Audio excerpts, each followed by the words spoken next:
Fala, meu caro aluno, professor Sérgio Araújo, mais uma vez aqui com vocês. Hoje estamos iniciando uma nova série de aulas. Hoje a série que se inicia se chama Aliviando a Artrite.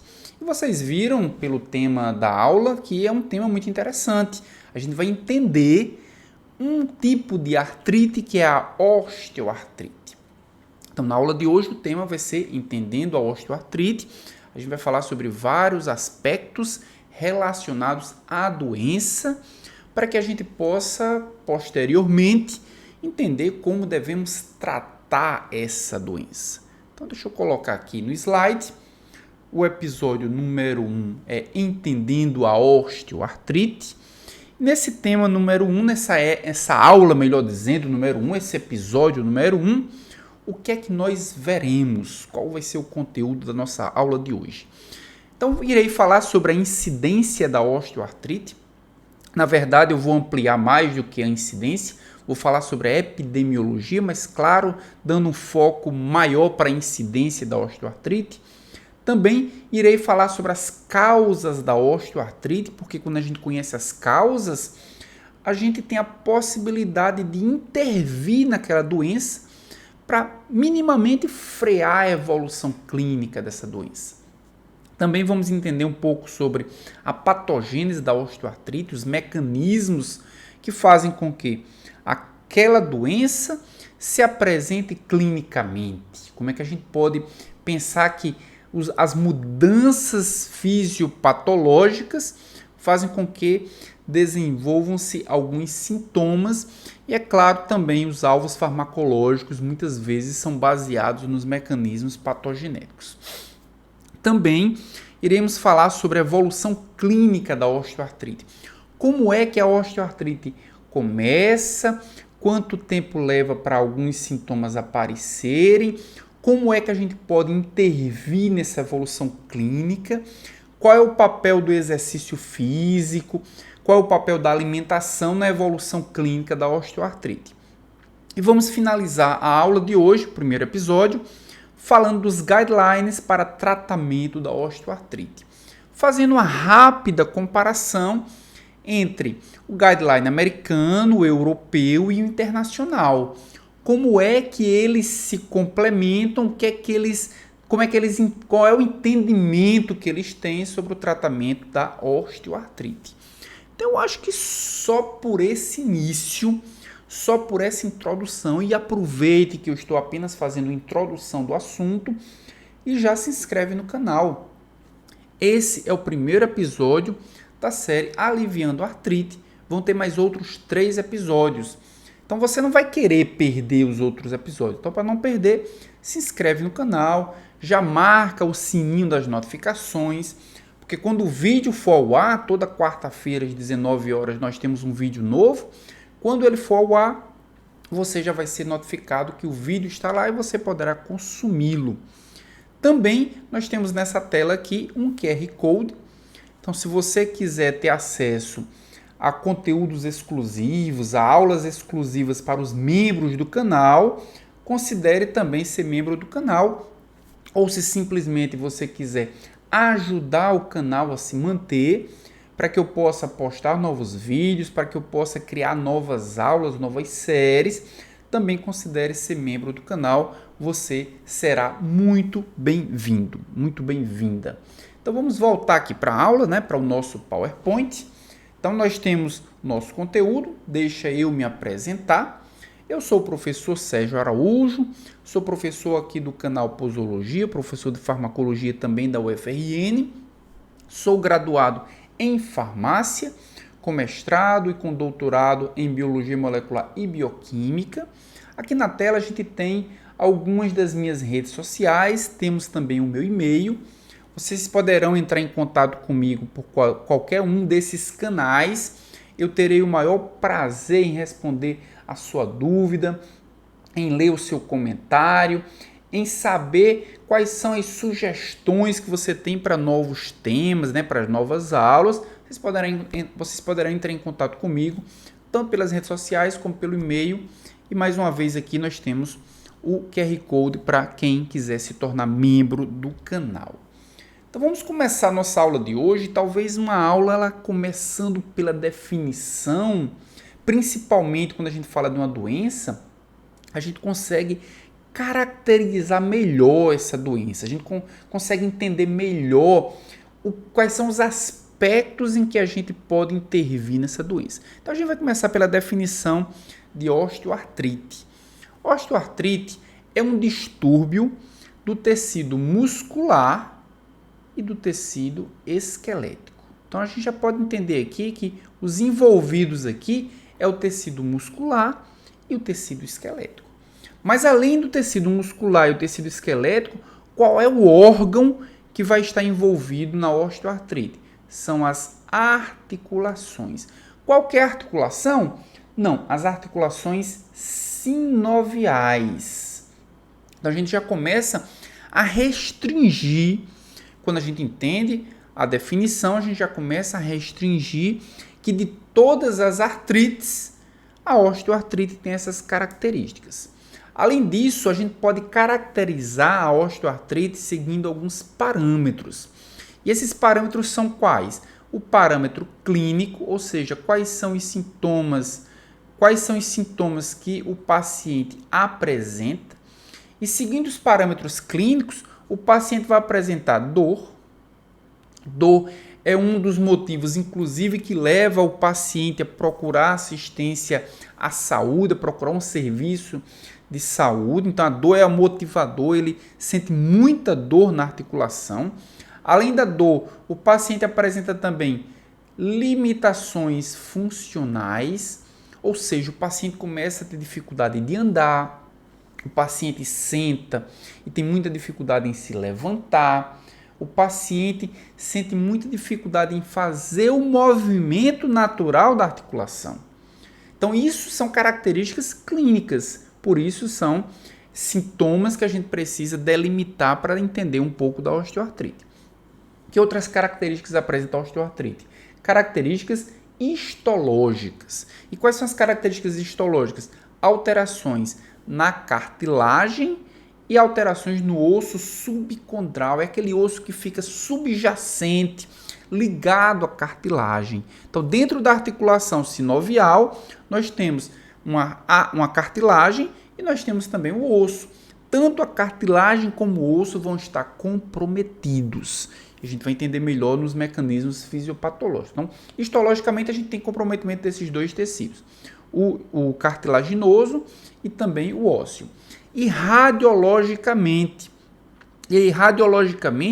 é uma característica muito importante, porque muitas vezes é exatamente a característica radiológica que dá subsídios para o diagnóstico do paciente. Então, quais são as principais características radiológicas que o médico encontra ao ver uma radiografia de um paciente com osteoartrite? A presença de osteófitos. Então, os osteófitos são estruturas protuberantes que são produzidas na articulação, são produzidas pelo rearranjo estrutural do osso, e esses osteófitos, essas protuberâncias, elas dão mais estabilidade para a articulação, porque a articulação, quando ela começa a sofrer muita deformação estrutural, ela fica muito instável, ela dá mais estabilidade para a articulação, mas ao mesmo tempo ela produz muita dor. O paciente sente muita dor por causa da presença dos osteófitos. O paciente apresenta muita limitação funcional, muita dificuldade de se movimentar por causa da presença dos osteófitos. Além disso, também uma outra característica é o estreitamento dos espaços articulares. Ou seja, o paciente que tem osteoartrite, ele apresenta uma diminuição da distância entre um osso e outro. Ou seja, aquele espaço articular fica muito mais estreito. E é exatamente esse estreitamento que faz com que o paciente tenha um desgaste maior da articulação. Na verdade, é o desgaste da articulação que faz com que ele tenha esse estreitamento, mas é exatamente esse ponto de estreitamento que faz com que ele possa ter a possibilidade de ter muito mais dor, porque os ossos ficam muito mais próximos um do outro. Então, a pressão é muito maior entre um osso e outro. Pode também ser chamado de osteoartrose ou artrose. Então, artrose é um outro nome que se dá para osteoartrite, certo? Então, vejam só, gente, só vendo essa definição, a gente já compreende muitos aspectos importantes. Se a gente sabe que a artrose, que é a osteoartrite, é um desgaste da articulação, principalmente cartilagem e osso, a gente começa a entender, por exemplo, por que com o avançar da idade, esse avançar da idade, ele aumenta a incidência da osteoartrite. A gente começa a entender porque algumas profissões que têm maiores impactos, maiores lesões articulares, elas começam a aumentar, eles aumentam a incidência de osteoartrite nesse tipo de profissional.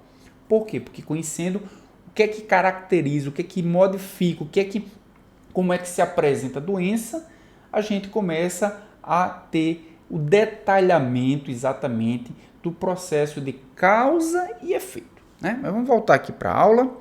Então, nós entendemos a definição, agora vamos falar um pouquinho sobre a epidemiologia da osteoartrite. A gente já tem aqui um gráfico que mostra a incidência da osteoartrite para cada 1.000 habitantes por ano. E aqui do outro lado nós temos a idade em anos. E nós já podemos ver que a osteoartrite ela é muito mais incidente com o avançar da idade. Então, pessoas com 40, 45 anos têm incidências baixíssimas de osteoartrite. Pelo menos deveria ter incidências baixíssimas de osteoartrite. Claro que vai depender dos fatores de exposição. Claro que vai depender da susceptibilidade que o paciente tem. Claro que vai depender da profissão do paciente, não só da idade, vai depender de outras causas também. Mas normalmente, na maioria das vezes, a incidência da osteoartrite em pacientes com baixa idade, ela é baixa também. Em comparação, quando o paciente tem 75 a 80 anos aproximadamente, os níveis ou a incidência de osteoartrite é muito alta.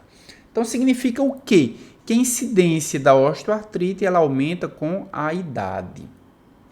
Então já entendemos por esse slide que a incidência da osteoartrite ela é dependente da idade. E é dependente da idade por quê? Porque a osteoartrite é caracterizada por um desgaste da articulação.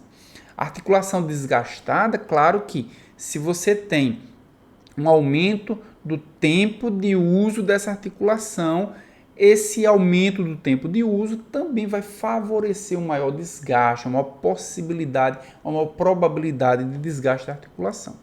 Aqui nós podemos ver também outras características, como por exemplo, essas linhas azuis são as que apresentam maior incidência. E as linhas azuis é osteoartrite de joelho. Então, a incidência maior da osteoartrite é osteoartrite de joelho, maior do que osteoartrite de mãos e maior que osteoartrite de quadril. E vejam que de mãos ela é mais comum em idades mais baixas, mas de quadril é mais comum em idades mais avançadas. Também tem influência, claro, do peso corporal. Geralmente o peso corporal com o aumento da idade aumenta. A fragilidade muscular, o músculo é o que protege a articulação, ele se torna mais frágil, se torna menos desenvolvido. Então nós podemos dizer também que a maior incidência de osteoartrite é no joelho. E nós podemos observar também que entre homens e mulheres, mulheres, esse pontilhado, e homens, esse pontilhado maior, né, esse traço maior, a incidência é maior em mulheres, incidência de osteoartrite é maior em mulheres. Então, a osteoartrite ela depende de quê? Do local anatômico, se é no joelho, se é na mão, se é no quadril. Depende do gênero, mulheres têm uma incidência maior e depende também da idade, pessoas mais idosas, mais velhas, têm uma tendência de ter mais osteoartrite do que pessoas mais jovens. Em termos de números, nós temos aí 26,9 milhões de pessoas acima de 65 anos convivem com osteoartrite, convivem com artrite extremamente dolorosa, convivem com artrite que provoca muita limitação de movimento. Então, é exatamente esse paciente que a gente precisa cuidar mais. Então, quando a gente olha as causas da osteoartrite, claro, uma das principais causas é a idade. E quando a gente vê que uma das causas é a idade, a gente começa a pensar que idade não dá para mudar. Não existe uma fórmula do rejuvenescimento. Não dá para a gente dizer que vamos interferir na idade para diminuir a possibilidade do paciente desenvolver osteoartrite. Então, não dá. Osteoartrite, a causa idade é uma causa imodificável, assim como a genética. Não dá para a gente dizer que o paciente que tem uma tendência, se nós temos uma doença que se caracteriza por alterações estruturais do osso, do tecido cartilaginoso, e ele tem uma tendência, uma fragilidade desses tecidos, ou um aumento da chance de desenvolver reações inflamatórias, que a gente vai ver que tem muita relação com reações inflamatórias, resposta inflamatória, essa é uma susceptibilidade genética, são comportamentos genéticos que foram herdados, também não dá para modificar. Então, idade e genética são causas imodificáveis. Mas quando a gente, assim como o gênero, claro, né? O gênero também não dá para a gente alterar e, consequentemente, não dá para a gente mudar essa causa que pode gerar um aumento da incidência de osteoartrite. Mas quando a gente pensa em obesidade, aí sim, obesidade dá para a gente modificar, é uma causa modificável. E por que a obesidade aumenta, é uma causa importante de osteoartrite? Porque se a osteoartrite é uma doença inflamatória que é causada ou que se inicia, né, o processo inflamatório se inicia pela lesão, pela pressão na articulação, se o paciente tem um sobrepeso ou uma obesidade, essa pressão sobre os joelhos aumenta. Então, nós temos o quê? Um uso prolongado em decorrência da idade, e se o paciente for obeso, essa pressão, essa lesão, essa pressão sobre a articulação, ela vai ser ainda maior. Nós temos os distúrbios biomecânicos, às vezes o paciente tem um desalinhamento articular. Esse desalinhamento articular vai forçar a articulação ainda mais. Isso também poderá ser uma causa importante de osteoartrite. Os traumas, se o paciente sofreu uma lesão, uma fratura, um acidente, todas essas lesões, elas vão induzir na articulação um processo inflamatório, e é exatamente esse processo inflamatório que pode ser responsável pelo desenvolvimento da osteoartrite. E é claro que, se o paciente tem uma artrite reumatoide, uma artrite inflamatória, um processo inflamatório autoimune, isso também aumenta muito as chances do paciente desenvolver osteoartrite. E veja essa última causa, estresse articular crônico. Se o paciente tem lesão repetitivas, lesões nas articulações, o que acontece, por exemplo, com um jogador de futebol, lesões repetitivas, lesão, esse processo de lesão contínuo e crônico, ele acaba aumentando a chance do paciente desenvolver a artrose, de desenvolver a osteoartrite. Então, acho que está ficando mais claro agora quais são o caminho que a osteoartrite pode seguir. Então, veja que nós vimos agora várias causas. Essas causas, algumas não são modificáveis, mas as que são modificáveis, eu acho que dá para a gente, inclusive, quando a gente estiver falando da evolução clínica da doença, modificar, poderá usar como ação preventiva para que o paciente possa frear o desenvolvimento. Claro, se o paciente tem uma causa como, por exemplo, uma possibilidade de causar muitas lesões repetitivas, como, por exemplo, o jogador de futebol, ele precisa pensar que o potencial dele desenvolver ou ele precisa, talvez, aumentar a massa muscular para que possa proteger melhor a articulação dele, né? Então, vejam que, conhecendo as causas, a gente começa a pensar um pouco em como interferir nessas causas. Então, voltando aqui para o nosso PowerPoint, para o nosso slide, a gente vai começar com o caso clínico. Todas as aulas, né, você que conheceu agora essa série de aulas, todas as aulas das séries de aulas, elas são baseadas 100% em casos clínicos. Foi assim que foi o aliviando a dor e assim que será o aliviando a artrite. Então, nosso primeiro caso clínico é RT, uma mulher de 60 anos. Então, vejam que ela já tem 2 fatores de risco importantes, né? O fato de ser mulher, a incidência é maior de osteoartrite. 60 anos também, pela idade, aumenta as chances de ter osteoartrite. Ela não é fumante, apresenta-se ao seu médico relatando dor, uma das características da osteoartrite, e rigidez no joelho direito, também uma das características da osteoartrite, e esse comprometimento funcional. A dor ela é pior no período da manhã. Por que será que a osteoartrite ela tem uma sintomatologia maior pela manhã?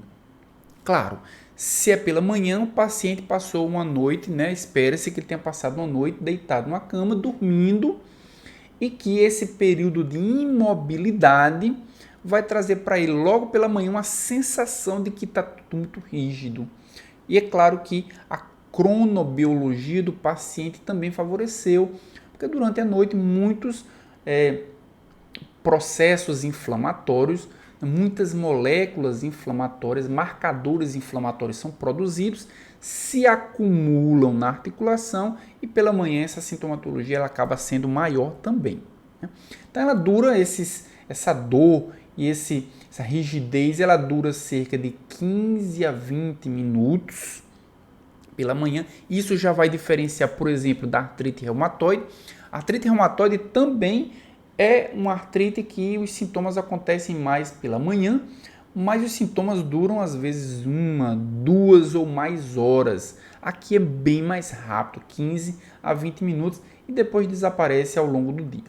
Ela relata uma dificuldade maior de cuidar dos netos enquanto a filha está trabalhando. E claro que os netos são crianças, se movimentam, correm, e ela está com muita dificuldade de mobilidade, e essa é uma das características importantes da osteoartrite. A paciente apresenta com hipertensão, apresenta também dislipidemia e apresenta história de úlcera péptica.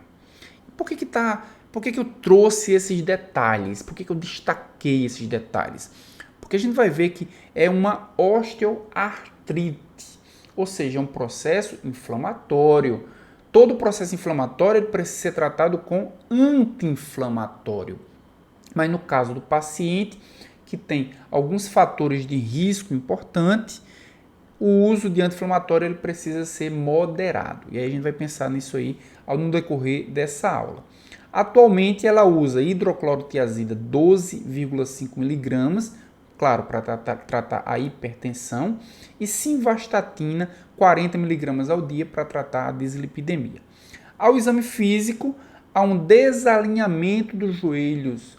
Veja que aqui está destacado. Desalinhamento do joelho, a gente não viu que é uma causa importante que vai favorecer o desenvolvimento da osteoartrite. Ela tem mulher, ela tem idade e ela tem uma alteração anatômica que favorece a lesão de joelho. O joelho direito não apresenta inchaço ou derrames sinoviais. Se não apresenta inchaço ou derrames sinoviais, significa que o joelho não apresenta um processo inflamatório. É muito provável que essa osteoartrite ela seja uma osteoartrite inicial. Então, se ela não apresenta um processo inflamatório, a gente vai ver que, pelos guidelines, o anti-inflamatório ele não deve ser iniciado, principalmente porque ela tem vários fatores que os anti-inflamatórios podem prejudicar. Apresenta também crepitações, estalos, barulhos ao movimentar-se. Isso já é um agravante em virtude das alterações estruturais, né? A estrutura anatômica do joelho está se perdendo e esses sons eles podem acontecer. Então, essas crepitações elas são observadas ao exame do movimento passivo. Uma radiografia mostra espaço articular do joelho com formação de osteófitos nas margens articulares. Então, a articulação apresenta esse espaço articular reduzido e formação de osteófitos, que são características da osteoartrite. Então, vejam que a paciente, quando a gente junta, fazendo um raciocínio clínico, quando a gente junta todas as informações, gênero, idade, alterações anatômicas, clínica do paciente e também o exame radiológico, não me deixa muitas dúvidas que essa paciente ela está com a osteoartrite.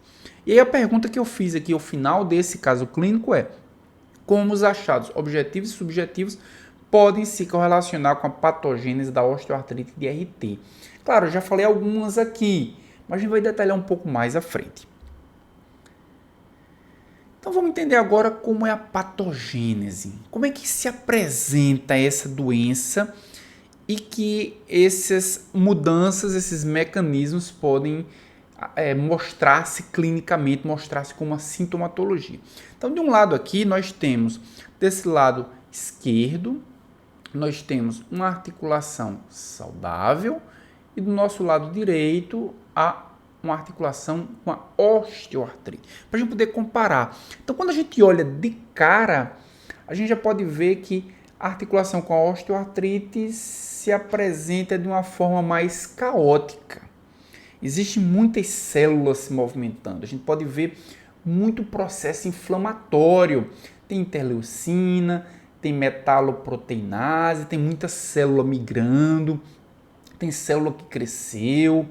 E a gente pode ver que o resultado de tudo isso são alterações estruturais nos tecidos, tanto do tecido ósseo, que começa a se apresentar um pouco mais poroso, como do tecido cartilaginoso, que começa a apresentar algumas fissuras, começa a apresentar algumas mudanças estruturais, crescimento de um tecido para um lado, diminuição do tecido para outro, e tudo isso vai contribuir, como a gente pode ver aí, para a distância articular ela começar a ficar um pouco mais reduzida. Então, desse lado esquerdo, a gente tem as mudanças relacionadas com a patogênese. A primeira mudança é relacionada com a vascularização. Infiltração de vasos sanguíneos aumenta, enquanto que na articulação saudável essa vascularização ela não é tão proeminente. Na articulação com a osteoartrite, essa vascularização ela é muito proeminente. Ela é proeminente por quê?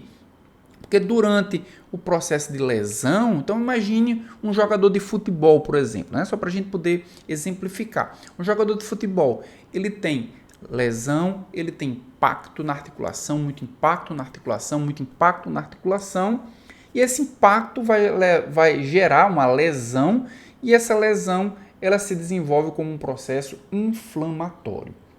Então, todo esse processo inflamatório que a gente está vendo aqui está relacionado com o processo de agressão da articulação. Quanto mais agredida for a articulação, maior o processo inflamatório. E é claro que para que o processo inflamatório se instale, os vasos sanguíneos precisam adentrar no tecido.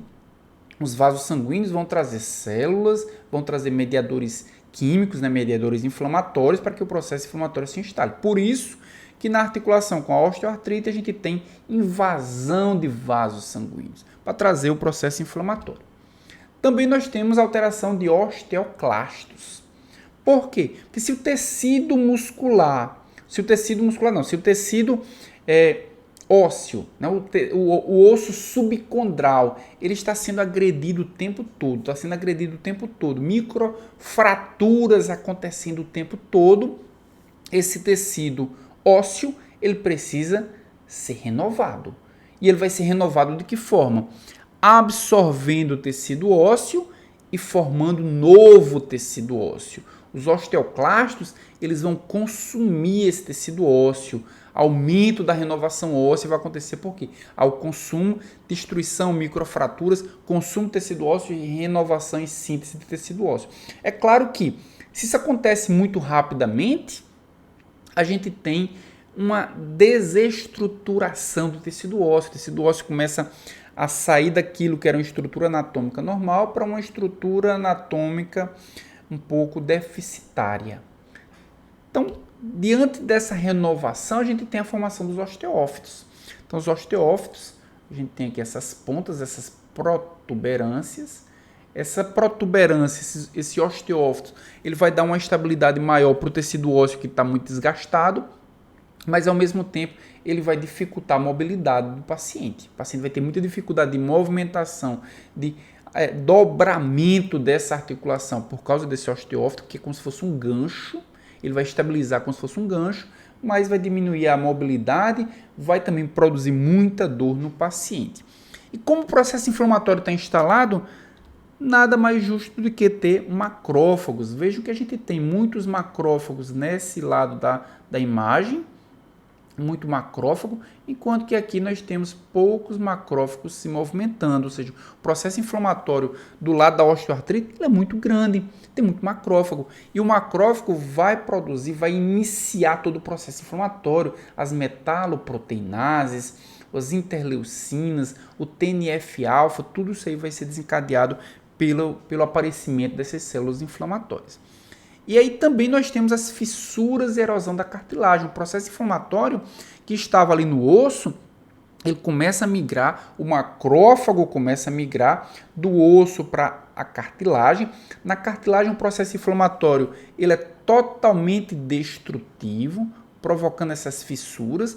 Mas a gente pode ver que não só as fissuras aparecem, como aparecem também essas ondulações, esse aumento de cartilagem de um lado. Então veja que a desestruturação, tanto do osso como da cartilagem, ele é extrema. Formação dessas fissuras na cartilagem. E é claro que se está havendo consumo, destruição da cartilagem, os condrócitos precisam aumentar de tamanho, precisam trabalhar mais. Então a gente tem hipertrofia de condrócitos e também hipertrofia de osteoblastos. Os osteoclastos estão consumindo, a renovação óssea precisa. Osteoblastos vêm para sintetizar o osso.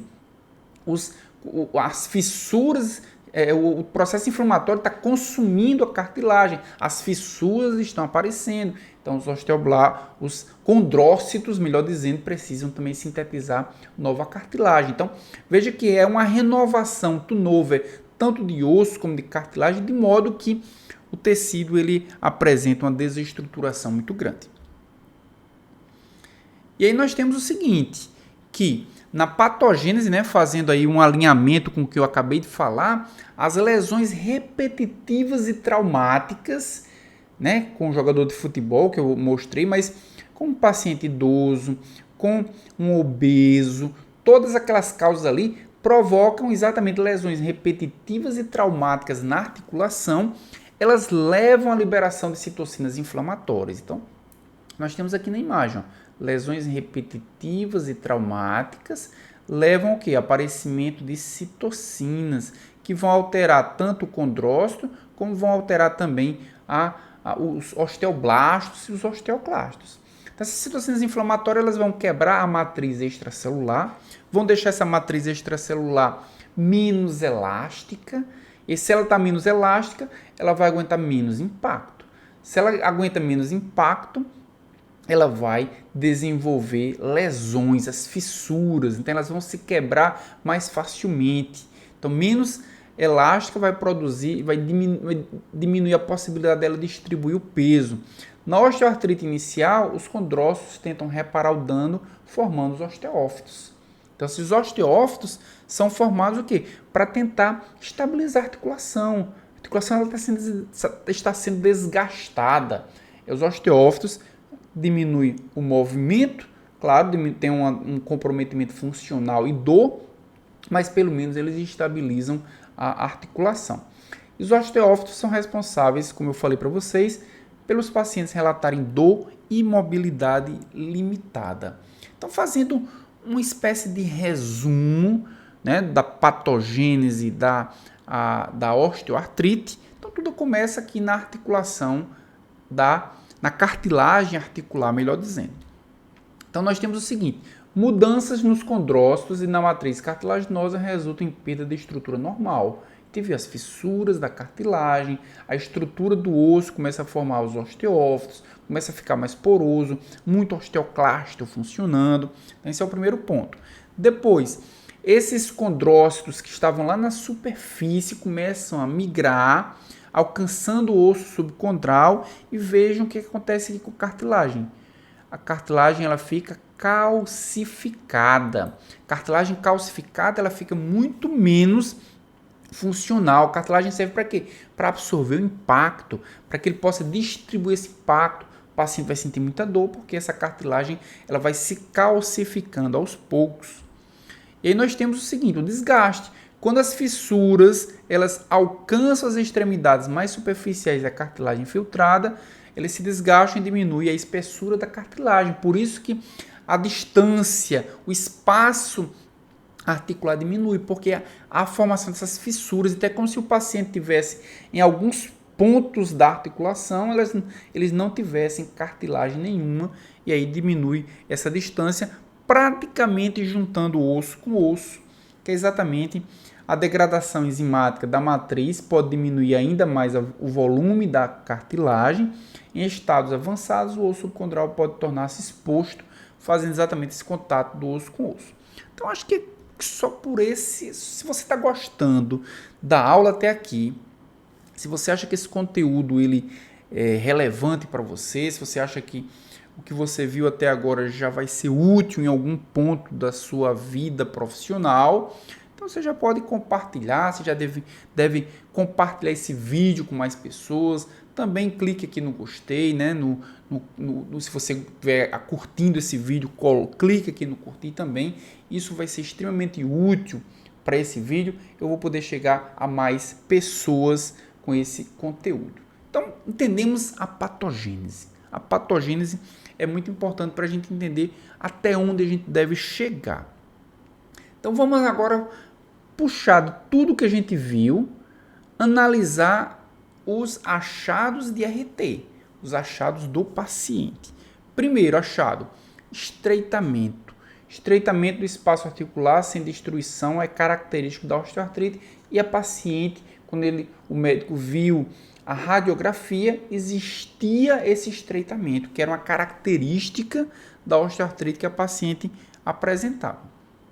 Outra característica também, a paciente apresentava dor, rigidez e crepitação. Isso tudo relacionado com a formação dos osteófitos, com a fricção do osso contra osso, provoca muita dor, e aí responsável não só pela dor, mas pela rigidez e pela crepitação também. O paciente apresentava uma causa que comprometia, que favorecia, que aumentava a chance dele ter a osteoartrite, que era o desalinhamento dos joelhos, e aí vai contribuir para o estresse articular. Também o paciente apresentava dor ou rigidez matinal inferior a 30 minutos, para que a gente possa diferenciar da artrite reumatoide, ou após períodos de imobilidade prolongada, que isso é bem característico da osteoartrite também. E outros problemas que o paciente pode ter problemas de sono. Se ele tem muita dor, ele muitas vezes tem dificuldade para dormir. Pode também ocorrer depressão, tudo isso pode acontecer e ele precisa, o profissional de saúde precisa ficar atento a isso para que o paciente precise tratar a dor, que é a causa base, mas muitas vezes tratar também essas consequências que muitas vezes vão dificultar, principalmente a depressão, vai dificultar as tentativas de perder peso. E às vezes é exatamente a obesidade a responsável. A gente viu as causas modificáveis. A obesidade é uma causa modificável, só que se o paciente desenvolve uma depressão, ele pode não ter estímulo suficiente para perda de peso, para exercício físico ou para alimentação, e isso pode comprometer bastante a possibilidade que ele tem de perder peso. Então, esses são os achados, do caso que a gente estava vendo aqui. O que a gente vai ver agora é o que pode ser útil para reduzir a evolução da osteoartrite. Primeiro, vamos entender como é que é essa evolução. Vejam só, o paciente ele tem inicialmente uma fase chamada de fase pré-clínica. Fase pré-clínica é aquela fase que ele não tem nenhum sintoma característico da doença. Não tem alterações radiológicas, ele não tem sintomas clínicos, mas ele tem exposição, ele está exposto, por exemplo, a um estresse articular muito grande, ele tem muita obesidade, ele é um jogador de futebol, ele é uma pessoa que tem um potencial grande de desenvolver a doença. Aí o paciente não está numa fase pré-clínica, não apresenta sintomas nenhum, claro, se ele não tem nenhuma atitude, ele vai simplesmente desenvolver a doença, e veja que os sintomas aparecem aqui, ó. sintomas iniciais da osteoartrite. E veja que aqui ele chama, o artigo chama de janela de oportunidade. Quando o paciente apresenta os primeiros sintomas, ou seja, está na fase inicial da doença, é aqui onde deve haver uma intervenção. Deve haver intervenção por quê? Porque se o paciente tem fatores de risco, nesses raiozinhos aqui são os fatores de risco, ele tem, por exemplo, uma predisposição genética, ele tem uma injúria prévia, ele tem obesidade, ele tem outros fatores de risco importantes. É nessa fase que a gente precisa intervir para reduzir a exposição do paciente a esses fatores de risco. Porque senão ele vai ter um desenvolvimento muito mais acelerado, que é o que está mostrando aqui. E veja que aqui tem uma diferença, são duas linhas. Essas duas linhas se referem ao quê? A mudanças na estrutura da articulação e mudanças clínicas, ou seja, muitas vezes não, sempre as mudanças estruturais elas acontecem antes e só depois que está muito modificado, depois que tem muita alteração estrutural, é que o paciente vai perceber clinicamente a doença. Então, as mudanças estruturais elas acontecem antes das mudanças clínicas.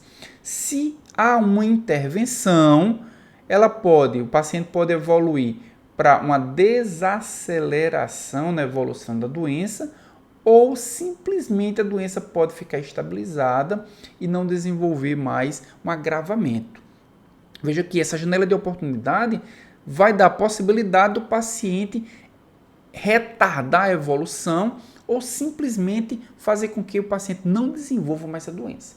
Claro que se ela agir naquele primeiro momento da doença inicial. Não adianta agir quando o paciente já tem uma doença bem estabelecida, uma modificação estrutural da articulação muito elevada, aí muitas vezes ele vai apenas impedir que chegue em estágios ainda mais avançados. Mas não tem como reduzir, não tem como reverter, melhor dizendo, esses aspectos.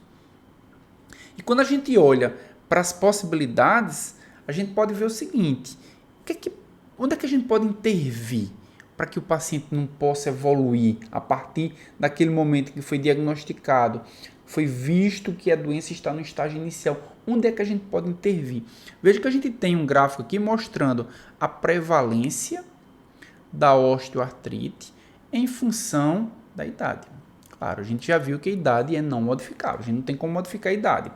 A doença, a osteoartrite, a depender da idade, ela vai acontecer, ela vai evoluir. Mas a gente pode influenciar, pode intervir em alguns pontos. Um dos pontos que é importante é exatamente aqui, na atividade física. Na atividade física. Vejam que essa linha verde, ela está mostrando uma evolução mais lenta da osteoartrite. E a azul, uma evolução mais rápida da osteoartrite. Quando é que o paciente tem uma evolução mais lenta da osteoartrite? Quando ele tem elevados níveis de atividade física. E aí vem uma ressalva. Elevados níveis de atividade física, desde que essa atividade física não seja um estresse adicional à articulação. Porque se for um estresse adicional à articulação, é claro que a doença ela vai piorar. Essa atividade física precisa ter uma atividade física que vai fazer o fortalecimento muscular. Porque é com fortalecimento muscular que o paciente vai ter uma proteção extra da articulação. O músculo protege a articulação. Quanto mais hipertrofiado estiver o músculo, mais protegido vai estar a articulação. Outro ponto também que é importante e que dá para intervir é exatamente na dieta. Que tipo de dieta? Uma dieta baixa em açúcar, uma dieta baixa em gordura saturada e uma dieta rica em fibras.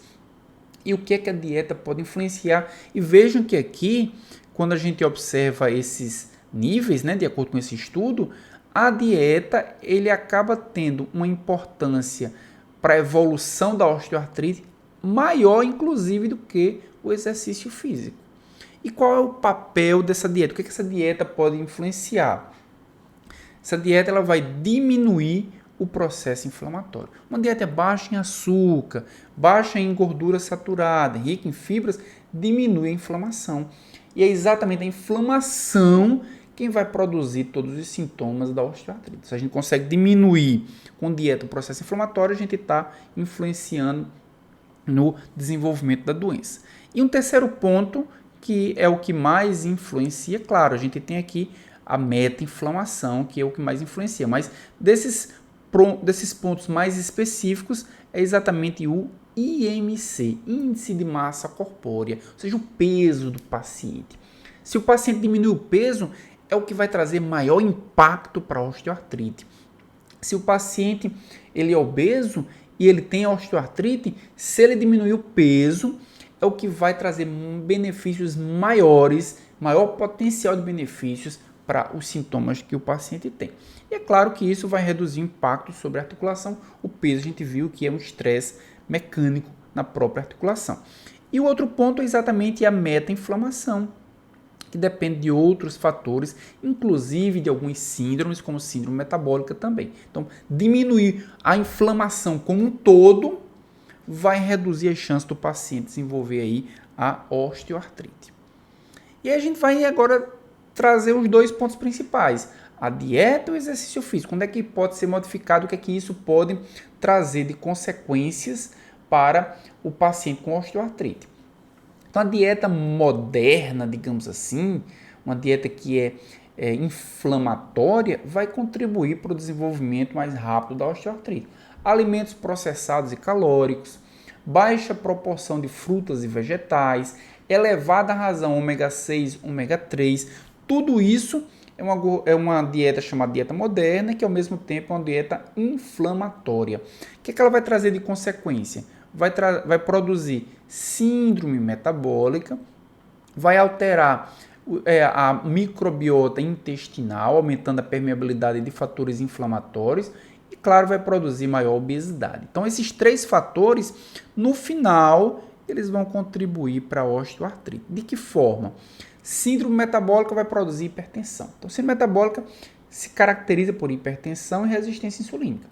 Então, a hipertensão, claro, vasoconstricção vai reduzir a vascularização da articulação, isquemia do osso subcondral, isso vai produzir alterações na estrutura óssea, diminuindo aquela renovação, diminuindo a possibilidade de formação de ossos novos, de substituição do tecido lesionado, e aí que isso vai contribuir para a osteoartrite. Resistência insulínica. Então, o paciente vai ter possibilidade menor de entrada de glicose nos tecidos insulino dependentes.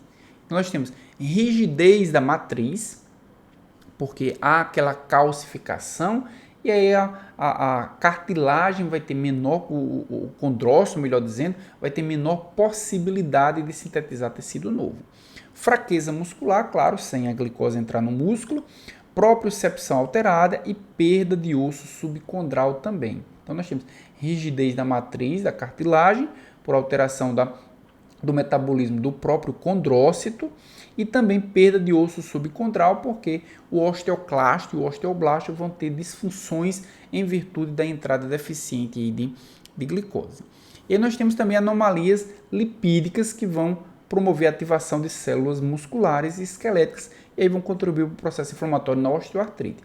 Assim como a alteração da microbiota normal vai provocar inflamação sistêmica de origem intestinal. Lembra daquela meta-inflamação que é que vai contribuir mais para a evolução da doença? Isso começa no intestino. Se a gente tem uma alteração da microbiota normal, às vezes com antibióticos, né, isso tudo aí vai produzir uma chance maior do paciente desenvolver osteoartrite. Inflamação sistêmica de origem adiposa também vai ativar essas células musculares e articulares e vai produzir a osteoartrite. E claro que a obesidade vai contribuir com a inflamação e com a sobrecarga articular, causando aí as lesões teciduais e ativação de resposta imune. Então vejam quanta coisa dá para a gente pensar que dá para a gente intervir. Isso só pensando na alimentação. Vejo que só falando de alimentação e exercício físico já dá para a gente fazer várias intervenções com o paciente, que o paciente vai ter uma evolução muito mais lenta para o desenvolvimento da doença. Veja quanta coisa interessante a gente já aprendeu nessa aula aqui. Atividade física. Onde é que a atividade física influencia? Atividade física, claro, a gente está mostrando ali inatividade física. Se o paciente não faz atividade física, ele tem uma tendência maior para ter depressão. E a depressão aumenta a sensibilidade à dor. Claro, nem todos os pacientes que têm atividade física vão ter depressão, mas os que têm depressão porque têm inatividade física, eles têm uma sensibilidade maior à dor e a dor articular ela vai ser mais pronunciada. Também a inatividade física está relacionada com a diminuição de telômeros e isso também vai produzir um envelhecimento precoce, redução da força muscular, e a gente viu que o músculo é importante para a estabilidade da articulação, para a proteção da articulação. Se nós temos redução da atividade muscular, a gente tem instabilidade das articulações. Imobilização das articulações, a gente diminui a qualidade da articulação e do osso. A redução da energia aumenta a obesidade. Hipertensão, resistência insulínica e anormalidades lipídicas está associado com síndrome metabólica. Então, inatividade física aumenta a chance do paciente ter osteoartrite ou artrose. Só 2 pontos já dá para a gente fazer grandes modificações na evolução da doença. Qual o tratamento inicial para RT? A gente entendeu a doença, né? Então, queria, inclusive, se você tiver algum comentário, né? Se você está na aula até aqui, né? Você tem algum comentário, alguma dúvida, coloca aqui embaixo. Aqui embaixo desse vídeo tem um espaço para você colocar comentários. Aproveite também que eu parei um pouco o conteúdo e já compartilha esse vídeo com mais pessoas. Já compartilhe com aquele seu colega da faculdade, já compartilha com o seu paciente, já compartilha com outras pessoas. Quanto mais pessoas tiverem conhecimento sobre a sua própria doença, maiores as chances de adesão farmacológica. Vou voltar aqui para o nosso conteúdo e a gente vai entrar agora no tratamento. Lembrando que o tratamento a gente vai dar algumas pinceladas hoje, mas na verdade é no próximo episódio onde a gente de fato vai falar sobre o tratamento da osteoartrite. Então vejam só, a gente tem alguns pontos aqui, inclusive já dá para a gente ter um spoiler do que é que vai vir nas próximas aulas, né? Ponto 1, guidelines para o tratamento da osteoartrite. Então o que é que os guidelines dizem para o tratamento da osteoartrite? Olha só, a gente tem aqui o guideline do Colégio Americano de Reumatologia. Ele divide o tratamento em tratamento não farmacológico, e o tratamento não farmacológico, né, só fazendo um esclarecimento a respeito dessa legenda aí. Veja que tem alguns com um mais entre parênteses, e esse mais entre parênteses significa o quê? Tratamento recomendado sob algumas condições. Não é para todo mundo que é recomendado. Por exemplo, a educação. O que é a educação? É a orientação. Orientação sobre o que deve fazer, o que deve evitar, alimentação, exercício físico, a obesidade, perda de peso, algum ponto que possa aumentar o estresse articular. Tudo isso é educação, é a orientação. Mas se o paciente não faz, ele escuta e não executa, a educação não funcionou para esse paciente, por isso que está em parêntese. Aí nós temos exercício e fisioterapia indicado para todos os pacientes com osteoartrite, perda de peso indicado para todos os pacientes com osteoartrite, e aí nós temos para alguns pacientes estimulação elétrica, vai diminuir principalmente a dor, e a termoterapia também vai diminuir principalmente a dor. É tratamento não farmacológico, claro que educação, exercício físico e perda de peso é para evitar a evolução. Estimulação elétrica e termoterapia é para impedir que o paciente sinta dor. Do ponto de vista farmacológico, nós temos AINES tópicos, AINES oral, né, a AINE por via oral, e veja que o AINE tópico e o AINE por via oral têm o mesmo grau de recomendação pelo Colégio Americano de Reumatologia. Paracetamol, e a gente tem paracetamol e o opioide, ou seja, um analgésico não opioide, um analgésico não narcótico e um analgésico narcótico. também tem o mesmo grau de recomendação. E o COX-2 seletivo, ou seja, um anti-inflamatório 2 seletivo, também tem o mesmo grau de recomendação. E o único que não é recomendado aqui é a capsaicina tópica. Não é recomendado pelo Colégio Americano de Reumatologia. Também o tratamento pode ser intraarticular. Veja só, tratamento intraarticular, o medicamento ele é administrado diretamente na articulação. Aí nós temos os corticoides intraarticulares, recomendados em algumas condições. O ácido hialurônico também é recomendado pelo Colégio Americano de Reumatologia, mas a glicosamina com condroitin não é recomendado. Aí olhando agora para o guideline internacional e europeu, né? Estimulação elétrica é recomendado pelo guideline europeu, mas não pelo internacional, e o Brasil ele segue o internacional, né? A termoterapia, nós temos uma recomendação do guideline europeu e não do internacional.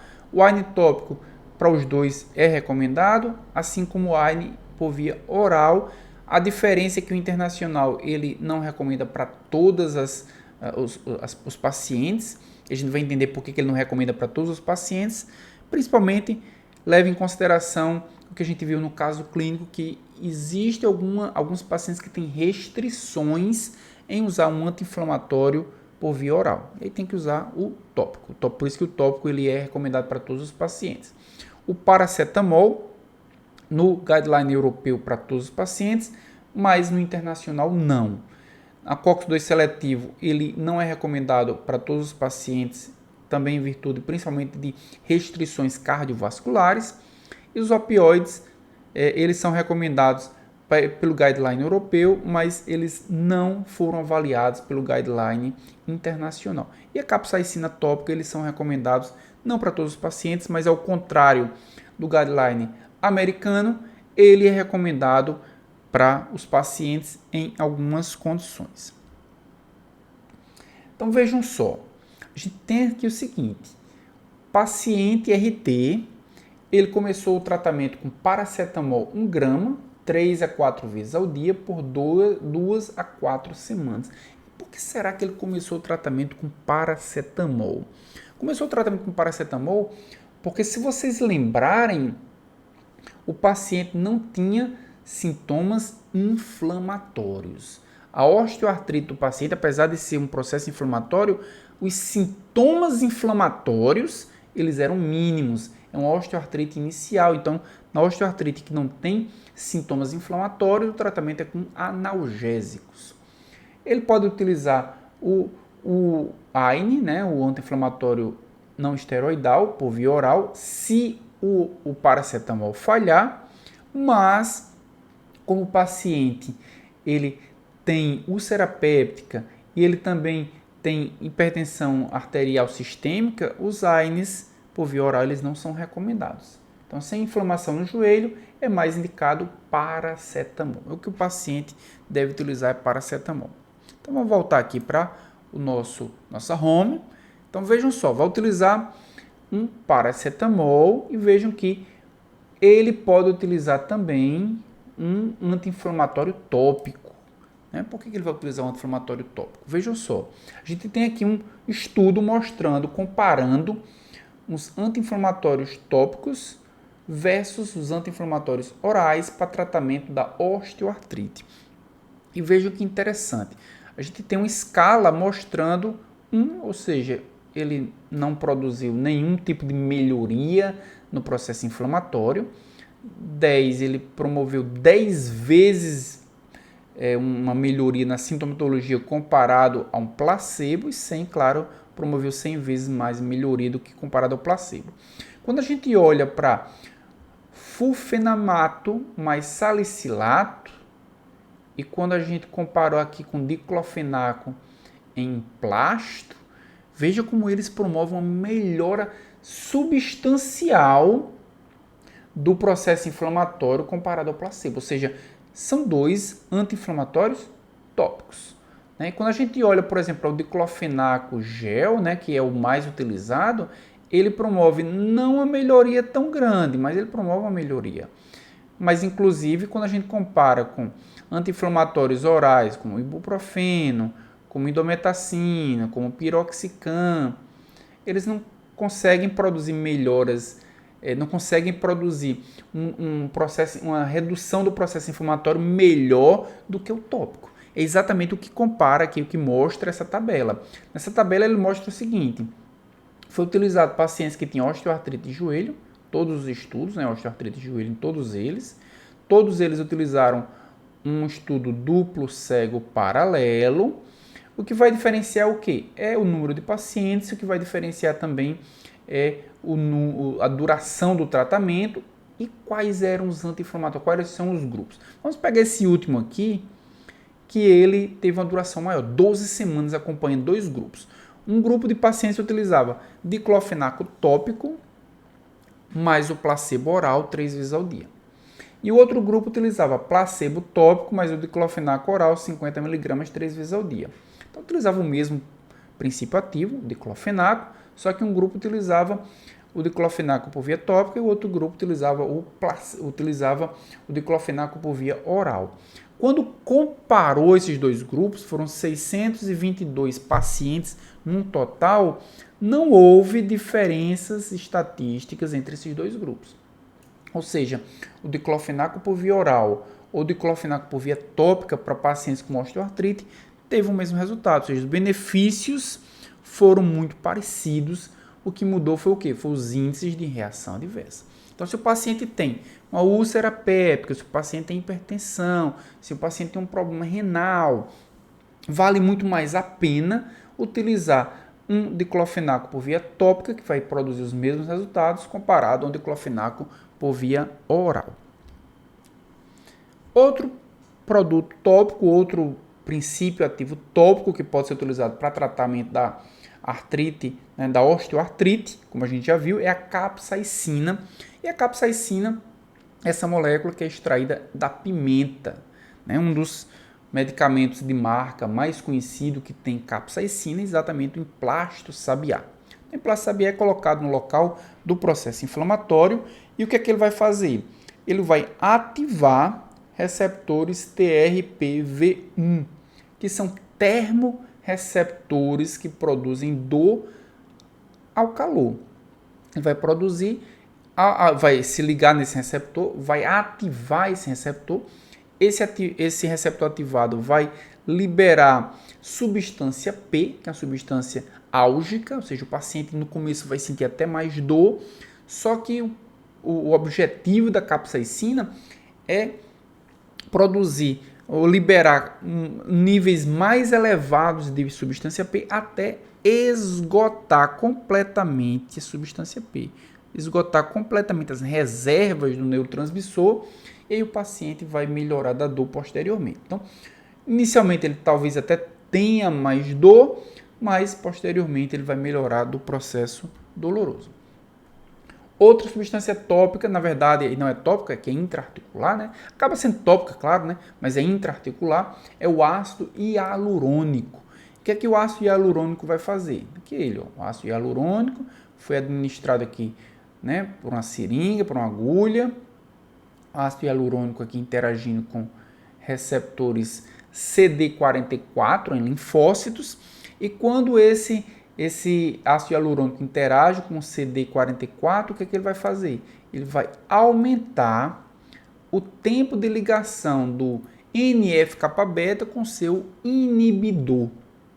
Então, esse NF-κB vai ter mais tempo ligado ao seu inibidor, consequentemente, o NF-κB não vai aumentar a expressão de vários genes, que são as metaloproteinases, que é a COX-2, tudo isso é responsável pelo processo inflamatório. Então, o ácido hialurônico ele vai diminuir o processo inflamatório por inibição da ação do NF-κB.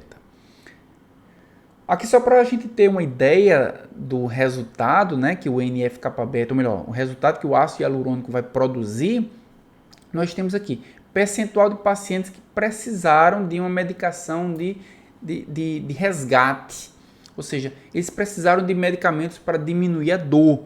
Nós temos aqui o baseline, ou seja, o placebo, sem tratamento nenhum, com 2 semanas de tratamento com ácido hialurônico, com 4 semanas, com 12 semanas, os níveis, os percentuais caiu de 70% aproximadamente para praticamente 40%.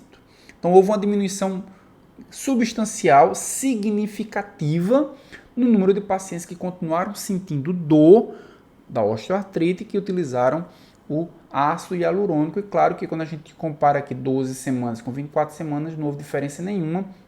Então esse acaba sendo o teto da possibilidade que o ácido hialurônico tem de reduzir o processo, reduzir a dor e o processo inflamatório em pacientes com osteoartrite. E nós temos a glicosamina e a condroitina. A glicosamina faz parte aqui da matriz extracelular, do colágeno, na verdade, né? E nós temos que o condroitin sulfato, assim como o ácido hialurônico que a gente viu no slide anterior, ele interage com o CD44 e ele vai bloquear a atividade do NF-kappa-beta, diminuindo não só as metaloproteinases, não só COX-2, mas várias outras citocinas pró-inflamatórias. Então, tanto a glicosamina como o condroitin, como o ácido hialurônico, ele diminui o processo inflamatório. Mas a gente viu que no guideline europeu, no guideline internacional, glicosamina glicana e condroitin são recomendados, mas no guideline americano não é recomendado, apenas o ácido hialurônico.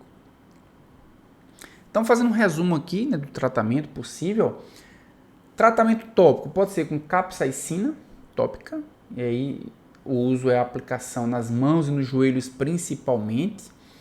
Se for feito de diclofenaco gel, aplicar sozinho ou pode ser aplicado juntamente com paracetamol, diminui a dor e diminui o processo inflamatório. E pode ser feita a aplicação também de diclofenaco solução tópica, semelhante ao diclofenaco oral, com melhor tolerabilidade. E aí, agentes tópicos devem ser usados para pacientes que não toleram apresentações orais. Se o paciente tem um benefício semelhante, paciente com osteoartrite, claro, né? Tem benefícios semelhantes, mas ele tem muita restrição, é um paciente com hipertensão, é um paciente com problemas renais, é um paciente com úlcera péptica, a opção pela formulação tópica é melhor, é indicada no lugar da formulação por via oral. Caso 2, vejam o que a gente viu até agora nessa aula, já está indo para a finalização dessa aula e eu já aproveito para pedir para você se inscrever no canal. Você acha que essa aula ela teve relevância? Você acha que os assuntos ou o conteúdo que eu trouxe, o material, ele é relevante para você? Aproveite, dê uma pausa agora na aula justamente para você ir lá, se inscrever no canal, para você compartilhar, para você dar o like. Essa aula ela só vai chegar a mais pessoas se o YouTube entender que você está gostando dela. Então, quanto mais pessoas derem um like, mais ele vai ser divulgado para outras pessoas que potencialmente podem usufruir dessa aula também. Vamos voltar aqui para a gente entender esse caso 2. Caso 2 diz o seguinte: SL é uma senhora de 67 anos, apresenta-se ao médico com aumento da dor e rigidez em seu joelho esquerdo. SL relata seu joelho esquerdo como, entre aspas, fraco. Ela tem dificuldade para sair da cama de manhã e também depois de sentar na poltrona por algum tempo. Vocês vejam que são características típicas da osteoartrite. Ela já usou paracetamol 1000 mg 4 vezes ao dia por um mês sem alívio adequado. Lembram do que eu falei? O tratamento começa com paracetamol, principalmente se a osteoartrite ela foi inicial, tiver nos estágios iniciais, se não tiver um processo inflamatório, mas se houver falha em 4 semanas, o paracetamol deverá ou ser substituído ou usar concomitantemente com um anti-inflamatório. Ela também toma succinato de metoprolol 50 mg ao dia, lisinopril 20 mg ao dia, tudo isso para tratar hipertensão, ranitidina 150 mg 2 vezes ao dia e citalopram 20 mg ao dia. Seu histórico médico inclui hipertensão, osteopenia, depressão, distúrbios gastroesofágicos, doença do refluxo e osteoartrite. Foi diagnosticado com osteoartrite. A pergunta é: selecione e recomende um medicamento para alívio da dor de SL. E aí, fazendo um resuminho, quando usar um anti-inflamatório não esteroide em pacientes com osteoartrite? Quando houver falha do uso com paracetamol. E as opções, além do anti-inflamatório não esteroide, é o tramadol e também um outro opioide diferente do tramadol. SL não tem histórico de doença coronariana. Esse dado vai ser importante. E considerando que o paciente tem hipertensão, considerando que o paciente tem refluxo, o que poderia ser usado? Algum anti-inflamatório poderia ser usado para SL? Bem, isso é o que a gente vai ver na nossa próxima aula. Nossa próxima aula dessa série, Aliviando a Artrite, episódio 2, ele vai se chamar Tratamento da Osteoartrite com AINE. Então não percam, na nossa próxima semana, a gente vai falar sobre o tratamento da osteoartrite utilizando anti-inflamatórios não esteroidais. Vamos falar dos cuidados, das reações adversas, dos prós, dos contras, dos grupos de risco. A gente vai numa farmácia, às vezes, compra um anti-inflamatório sem nem imaginar que ele traz vários riscos. E eu vou tratar de tudo isso na nossa próxima aula.